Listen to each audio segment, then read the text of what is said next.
Hi dears, welcome to SK spoken English academy and Ekalaiva Kalaikoodam. நான் தான் உங்கள் சரவணகுமார். ஸோ இந்த வீடியோவில் எதை பற்றி சார் பார்க்க போகிறோம்? அதாவது பார்த்தீங்கன்னா இந்த வவல்ஸ் இருக்குல்ல, ஏ ஓ யூ, மொத்தம் 5 வவல்ஸ் இருக்குது. அது அந்த 3 வவல்ஸ் மட்டும் ஸ்பெசிஃபிக்காக நம்ம எடுத்துருக்கிறோம்.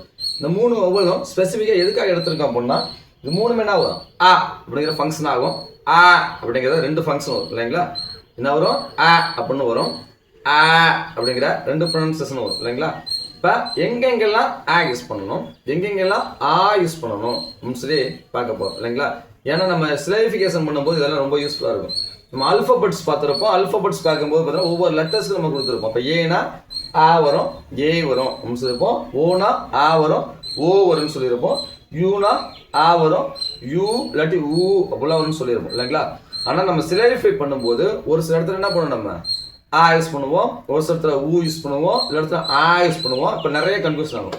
இப்போ இதெல்லாம் நிறையா பேர் எனக்கு ஃபோன் பண்ணி சஜஸ்ட் பண்ணியிருந்தீங்க. சார் இந்த மாதிரி நிறையா வரும்போது பார்த்தீங்க அப்படின்னா எங்களுக்கு கன்ஃபியூஸ் ஆகுது சார், குழந்தைங்க கொஞ்சம் அண்டர்ஸ்டாண்ட் பண்ணிக்கிற டிஃபிகல்ட்டிஸாக இருக்குது சார், அதுக்கு ஏதோ வீடியோஸ் பண்ண முடியுமா அப்படின்னு சொல்லி கேட்டிருந்தீங்க.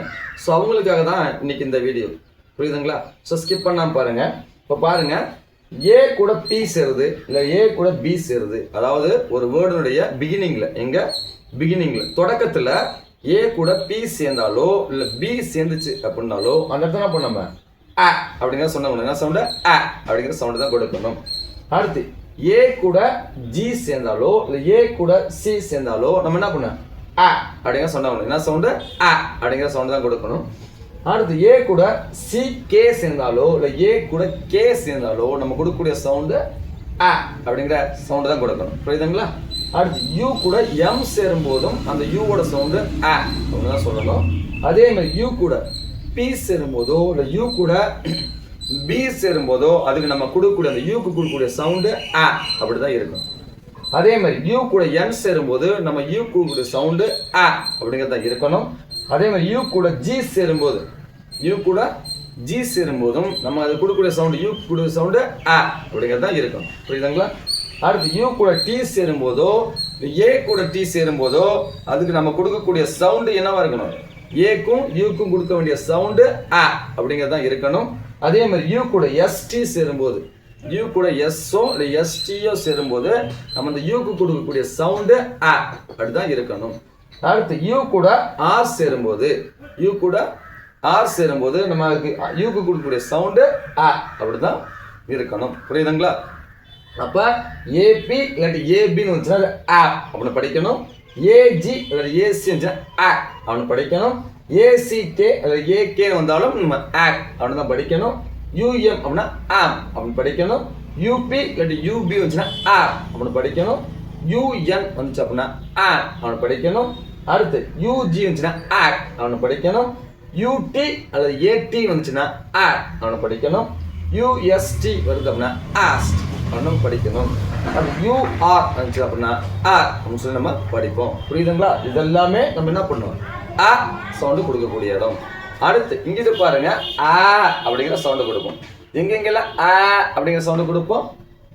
ஏபி முன்னாடி வந்துச்சுன்னா சொன்னா பிகினிங்ல வந்துச்சுன்னா ஆ சவுண்டு கொடுக்கணும்.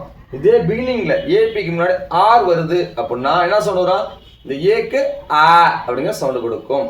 சரிங்களா? அதுதான் இப்போ என்ன பண்ணலாம், ஆர்ஏபி இல்லாட்டி ஆர்ஏபின்னா ரேப் அவனை படிக்கணும். இப்போ ரேப்னு எப்படி வரும்? இரு கூட்டல் ஆ அப்படின்னு தான் நம்ம பிரிக்கிறோம். புரியுதுங்களா?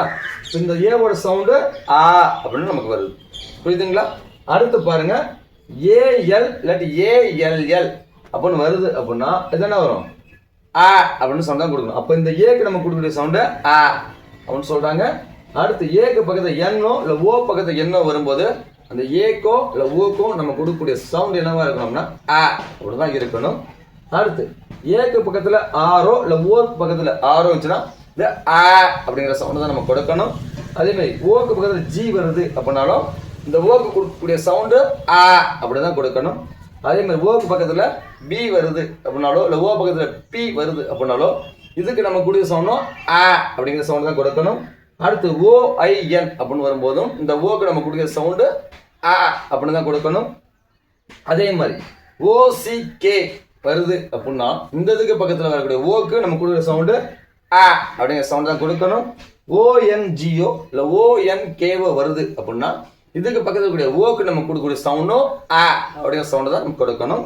தென் ஃபைனல் ஒன் ஏசிடி அப்படின்னு வரும்போது அந்த ஏக்கு பக்கத்துல சிடி வருதுல்ல, இப்படி இந்த ஸ்ட்ரக்சர் வந்தாலும் நம்ம ஏக்கு கொடுக்கக்கூடிய சவுண்டு ஆ அப்படியே சவுண்டு தான் கொடுக்கணும். புரியுதுங்களா? இப்போ பாருங்க ஆர்ஏபி இல்லாட்டி ஆர்ஏபி வந்துச்சுன்னா ராப் அப்படின்னு படிக்கணும். அதே மாதிரி ஏஎல் இல்லாட்டி ஏஎல்எல் வந்துச்சுன்னா ஆர் அப்படின்னு சொல்லி படிக்கணும். ஏஎன் இல்லாட்டி ஓஎன் வந்துச்சுன்னா ஆன் அப்படின்னு சொல்லி நம்ம படிக்கணும். சரிங்களா? அடுத்த ஏஆர் இல்லாட்டி ஓஆர் வந்துச்சுன்னா ஆர் அப்படின்னு நம்ம ப்ரொனன்சியேஷன் பண்ணணும். அடுத்து ஓஜி அப்படின்னு வந்துச்சுன்னா ஆக் அப்படின்னு நம்ம ப்ரொனன்சியேஷன் பண்ணணும். அதே ஓபி வருது அப்படின்னா ஆப் அப்படின்னு சொல்லி நம்ம ப்ரொனன்சியேஷன் பண்ணணும். ஓஐஎன் அப்படின்னா ஆயின் அப்படின்னு சொல்லி நம்ம ப்ரொனன்சியேஷன் பண்ணணும். அடுத்து ஓசிகே வருது அப்படின்னா ஆக் அப்படின்னு சொல்லி ப்ரொனன்சியேஷன் பண்ணணும். அடுத்து ஓஎன்ஜி இல்லாட்டி ஓஎன்கே வருது அப்படின்னா நம்ம ஆக் அப்படின்னு சொல்லி நம்ம ப்ரொனன்சியேஷன் பண்ணணும். தென் ஃபைனல் ஒன் ஏசிடி வருதுன்னா ஆக்ட் அப்படின்னு சொல்லி நம்ம ப்ரொனன்சியேஷன் பண்ணணும். புரியுதுங்களா? ஜஸ்ட் இது ஒரு டெமோ வீடியோ தான். ஓகேங்களா? இந்த மாதிரி நிறைய வேர்ட்ஸ் நமக்கு இருக்குது இல்லைங்களா? நிறைய லெட்டர்ஸ் கூட இந்த வவல்ஸ் லெட்டர் சேரும்போது காம்பினேஷன் ஆகும்போது என்ன பண்ணுவோம், அது ப்ரொனன்சியேஷன் லாங் வவலாவோ ஷார்ட் வவலாவோ என்ன பண்ணும், நமக்கு ப்ரொனன்சியேஷன் சேஞ்ச் ஆகும். புரியுதுங்களா? ஸோ இதே மாதிரி வீடியோஸ் நிறைய வேணும் அப்படின்னா மறக்காம நம்ம சேனலை ஃபாலோ பண்ணுங்க. அது மட்டும் இல்லாமல் இந்த வீடியோஸ் உங்களுக்கு பிடிஎஃப் கன்வெர்ட்டிங்ல வேர்ட்ஸாக வேணும் அப்படின்னாலும் மறக்காம இந்த நம்பருக்கு நீங்கள் டெக்ஸ்ட் பண்ணுங்க. நான் உங்களுக்கு ரெடி பண்ணி உங்களுக்கு பிடிஎஃப் நான் கொடுக்குறேன். ஸோ தேங்க்யூ ஃபார் வாட்சிங். We will see the next video.